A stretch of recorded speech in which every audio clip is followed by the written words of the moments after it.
দর্শক, তীব্র দাবদাহের বিষয়ে জানাতে নওগাঁ থেকে সরাসরি যোগ দিচ্ছেন সহকর্মী আরিফুল হক। আরিফ আরিফ জানাবেন যে দাবদাহে নওগাঁর জনজীবনে কি প্রভাব পড়েছে এবং আম লিচু সহ কৃষি খাতে এর প্রভাব কেমন দেখছেন?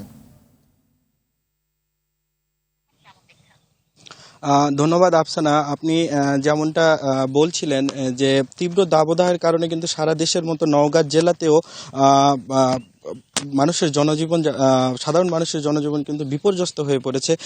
নওগাঁ জেলা, আপনাকে জানিয়ে রাখি, ধান উদ্বৃত্ত জেলা এবং কৃষি উন্নয়নমূলক জেলা। এই জেলাতে আসলে কৃষি খাতেই কিন্তু যারা সংশ্লিষ্ট রয়েছেন এরা কিন্তু বেশি মনোযোগ দিয়ে থাকেন।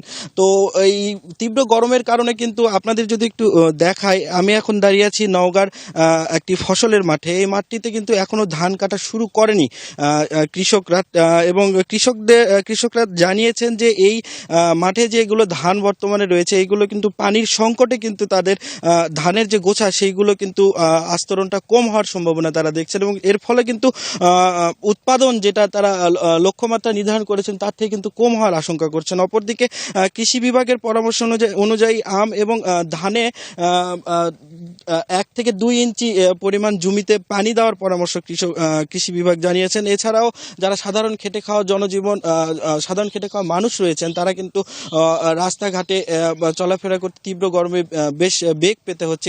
এর ফলে কিন্তু চিকিৎসকরা পরামর্শ দিয়েছেন রাস্তার ধারে অতিমাত্রায় যেগুলো শরবত বা এই ধরনের খাবার রয়েছে এগুলো এড়িয়ে চলে বেশি করে পানি পান করার জন্য তারা কিন্তু পরামর্শ দিয়েছেন। তো আফসানা, নওগাঁ থেকে তীব্র গরমে কৃষি খাতের উপর এবং সাধারণ মানুষের উপর যে বিপর্যস্ততা, এই নিয়ে আমার কাছে সর্বশেষ।